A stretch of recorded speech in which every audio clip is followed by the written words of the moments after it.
Welcome back. This is another exciting episode of Mr. Takeda Teaches Algebra. This is the Math 8 edition, and I'm your host, Mr. Takeda. And I'm gonna teach you some algebra right now. This is lesson 6.2 on the representations of functions. So if you're not ready, get ready, because let's go. So first of all, we have this key idea is that functions can be equations as well. Okay, so yesterday we looked at functions, or the previous lesson we looked at functions as a mapping diagram or a set of ordered pairs, but they can also be an equation.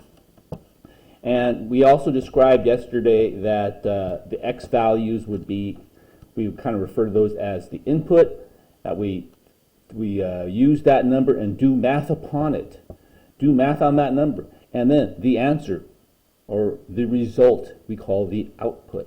And we're going to use that to be the y value.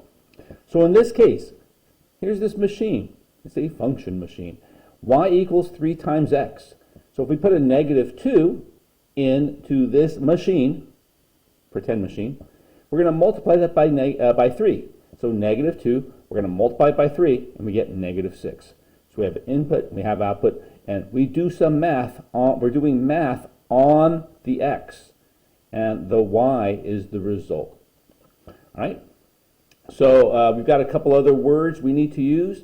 We refer to the x also as the independent variable. There's a lot of vocabulary when it comes to this stuff. This is the independent variable. The output is the dependent variable. And you can think of it as the value of the output depends on what you put into the machine.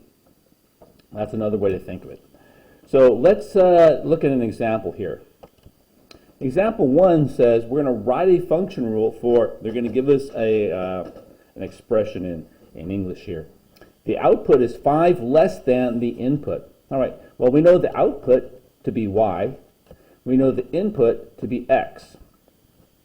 Then we have is, and whenever you see the word is, you should kind of think of it is equals, or equal sign, right? 5 less than. Well, whenever you see the word than, this is kind of like a clue word. That means you're going to stick something at the end of something. We're going to stick this after the input. And 5 less than means subtract 5, right? So here we go. The output is 5 less than, and I'm going to leave a little gap here, and I'm going to say minus 5, because that's 5 less than what? The input, which is x. So there is my equation, my function rule. Write a function rule for the output is the square of the input. Well, I think you guys know what squaring something means. That means you're going to raise it to the power of 2. You're going to multiply it by itself. So the output, once again, the output is, so y equals the square of the input. So I'm going to take the input and I'm going to square it, which means I'm going to use an exponent of 2. All right. So that's writing function rules. Let's see if there's another example. Okay, so another word we like to use is evaluate. And that means what is the value of the function given a certain input? So we have this question, what is the value of y equals 2x plus 5 when x equals 3? Well, we're just going to substitute the 3 in for the x and come out with an output. This is our input, and we're going to do math upon that value and then come up with output. So y equals 2, and then I'm going to substitute in for x the times 3, because it's 2 times x, 2 times 3, and then plus 5. And we're going to follow order of operations. We're going to do exponents. No, we're going to do multiplication. Yes, there's multiplication here, 2 times 3. So y equals 2 times 3 is 6. 6, I'm going to bring down the plus 5. Now I do addition, y equals 11. The value of y when the value of y when x equals 3, y equals 11. So the answer here is 11. That's pretty simple. Ah, boy, this chapter is looking pretty easy. Let's take a look at one more example before we end our time together here. Actually, it's not an example yet. It's another idea. functions as tables and graphs. Well, so far we've seen functions represented as a set of ordered pairs, that was from the previous lesson, and a mapping diagram, also from the previous lesson. Earlier in this video, we saw them represented as equations. And now we can also include to this list, we're going to add to this list, we can also represent functions as in a table or in a graph. Hey, don't get too excited, we're doing graphs. So, a table is very similar to a mapping diagram, except instead of arrows, you just have them side by side, or you could have a horizontal table where you have the input and output kind of one above and below each other. But this table, if I have an input of 1, I have an output of 3. That ordered pair would be 1, 3. Input of 2, output of 4, same thing. Input of 3, output of 5, ordered pair of 3, 5. So this is a table, and this graph here, we're plotting those points. 1, 3, right here, 2, 4, right here, and 3, 5, right here. And we're drawing a line through these. When we're doing an equation, for equations, you draw a line through the points. You're going to get a graph of all of the solutions. Remember, a line is just a series of points. So even though this is not, even though this point here, 4 and 6, is not on the in the table, it's still a solution because my input is 4, my output is 6. 4 plus 2 is 6.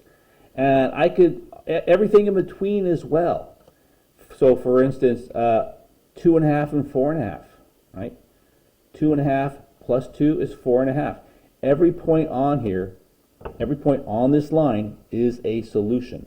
Points are solutions. There's an idea. Points are solutions. All equations can be graphed. All equations can be graphed. But all tables, probably not. Okay? Tables are not graphed. Equations are graphed.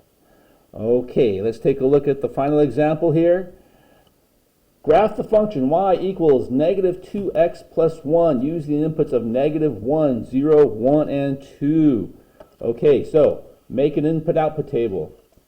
So we've already been graphing equations in a little bit easier way. We know how to graph slope-intercept form already. But one thing we did a few months ago is graph using a table. Okay, so negative 1, 0, 1, and 2, those are my input values. And then I want y to equal negative 2x plus 1. All right, so I'm going to show my work over here. Negative 2 times negative 1 plus 1. Negative 2 times negative 1 is 2. 2 plus 1 is 3. 0 is always the easiest because that's our y-intercept. We know that's going to be this number here, but I'll just show you. Negative 2 times 0 plus 1. Negative 2 times 0 is 0, and 0 plus 1 is 1.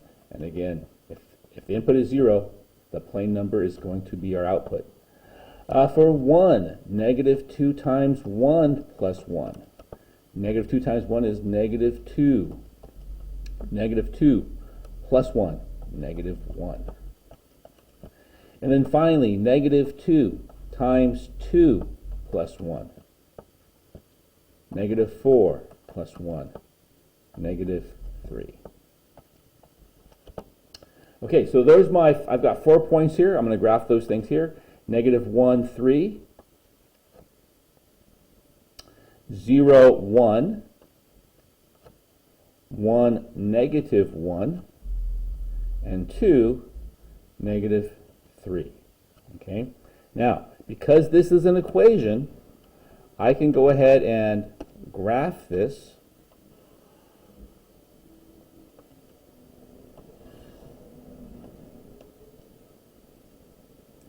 Something like that. Because every point on here, even though you don't see like big points all along here, every point here is going is a solution to this function. In other words, if I have an input of 4, I'm going to have an output of negative 7. Every point on here. That's why it's really important to do a neat graph. Okay, That's what I have for you today, and that's lesson 6.2. All right, I'll see you in class. Thanks a lot, and have a great rest of your day. Bye-bye.